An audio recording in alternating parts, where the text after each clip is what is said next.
This is a reading in A Course in Miracles, Chapter 27, Section 7, The Dreamer of the Dream. Suffering is an emphasis upon all that the world has done to injure you.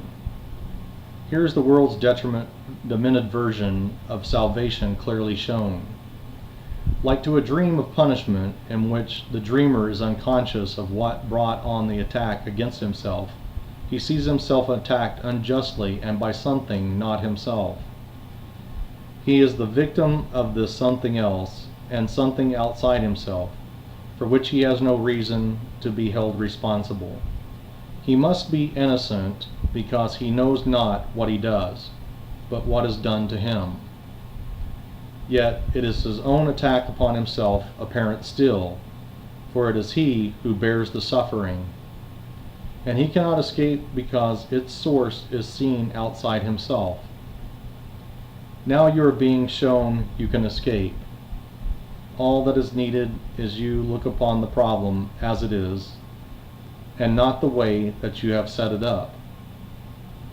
How could there be another way to solve a problem that is very simple, but has been obscured by heavy clouds of complication, which were made to keep the problem unresolved?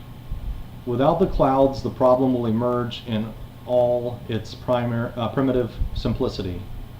The choice will not be difficult because the problem is absurd when clearly seen. No one has difficulty making up his mind to let a simple problem be resolved if it is seen as hurting him and also very easily removed.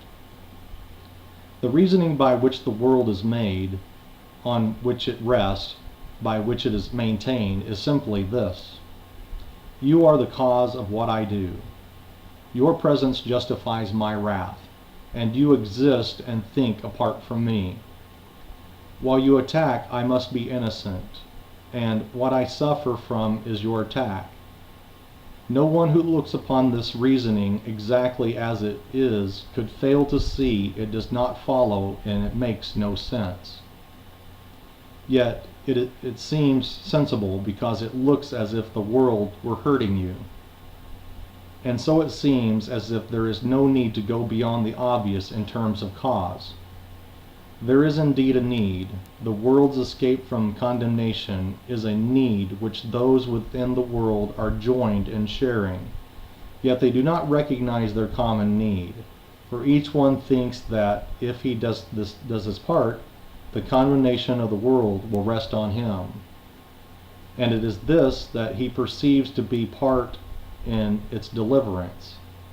Vengeance must have a focus, otherwise is the avenger's knife in his own hand and pointed to himself, and he must see it in another's hands if he would be a victim of attack he did not choose, and thus he suffers from the wounds a knife he does not hold has made upon himself.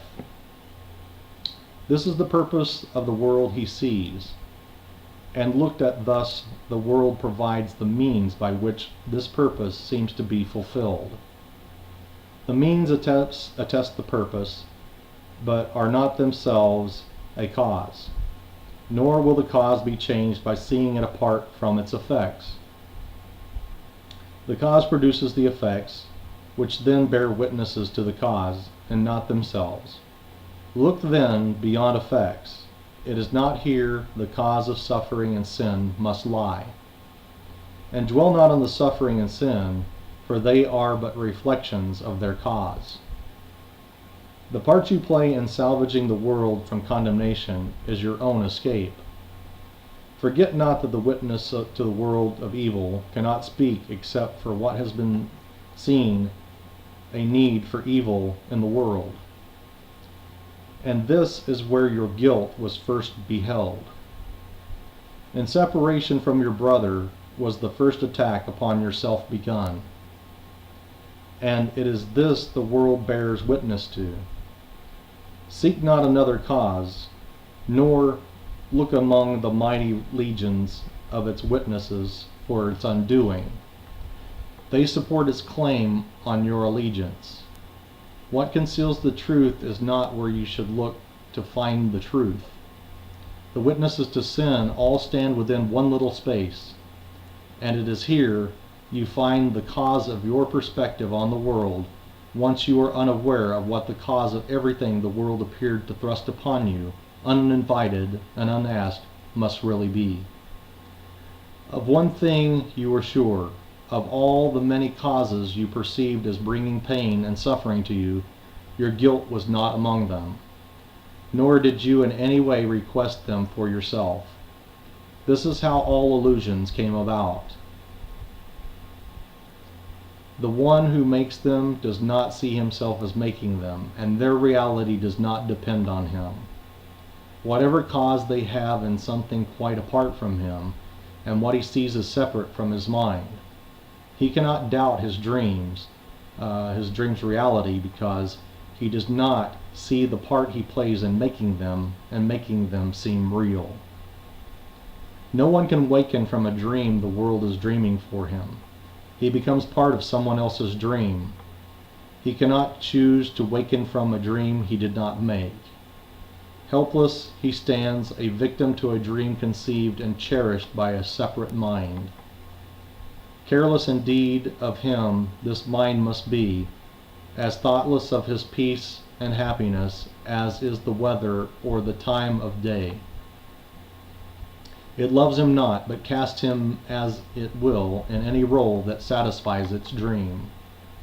So little is his worth that he is but a dancing shadow, leaping up and down, according to a senseless plot conceived within the idle dreaming of the world.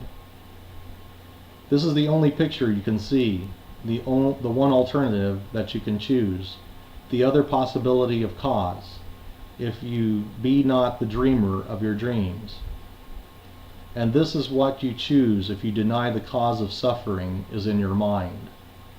Be glad indeed it is, for thus are you the one decider of your destiny and time. The choice is yours to make between a sleeping death and dreams of evil, or a happy wakening and joy of life.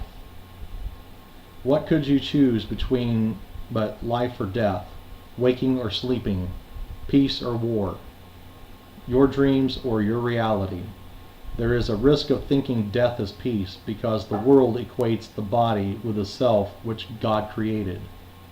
Yet a thing can never be its opposite, and death is opposite to peace, because it is opposite of life, and life is peace. Awaken and forget all thoughts of death, and you will find you have the peace of God.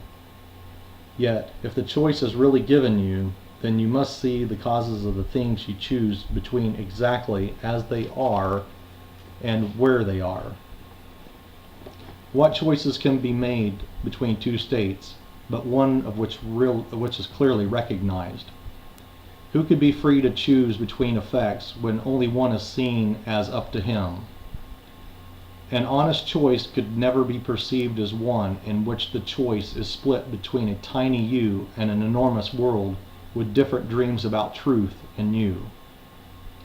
The gap between reality and dreams lies not between the dreaming of the world and what you dream in secret.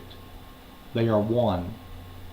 The dreaming of the world is but a part of your own dream you gave away and saw it as if it were its start and ending both. Yet, was it started by your secret dream, which you do not perceive, although it caused the part you see and do not doubt is real?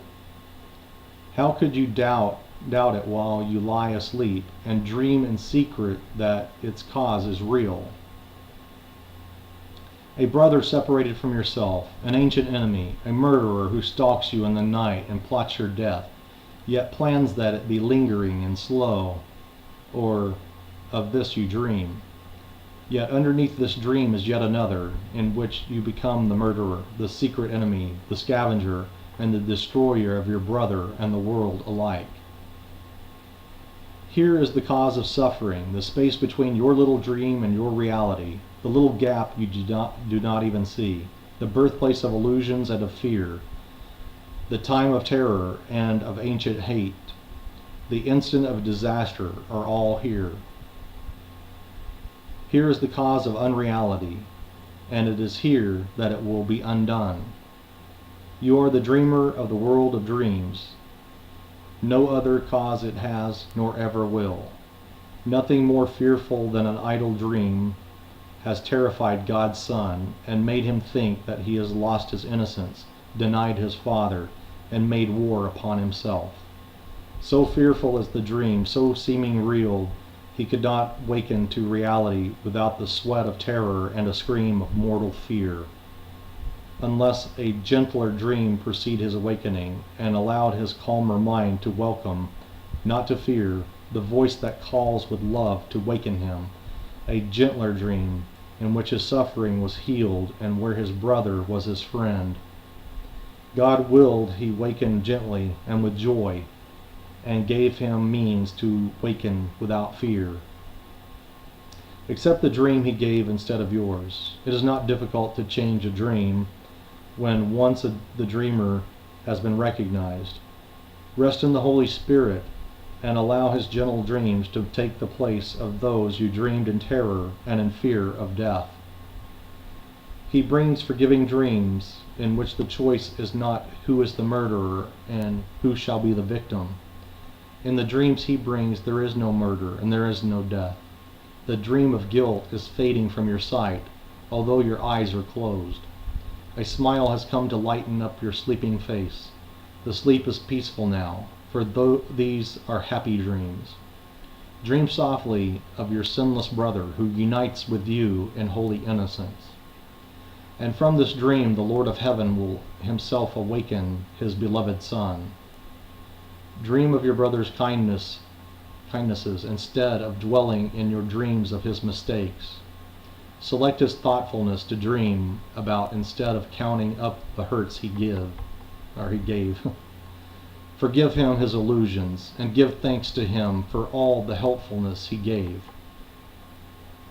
And do not brush aside his many gifts, because he is not perfect in your dreams. He represents his Father, whom you see as offering both life and death to you. Brother, he gives but life. Yet what you see as gifts your brother offers represents the gifts you dream your Father gives to you. Let all your brother's gifts be seen in the light of charity and kindness offered you. And let no pain disturb your dream of deep appreciation for his gifts to you. That is the end of the reading in A Course in Miracles, chapter 27, section 7.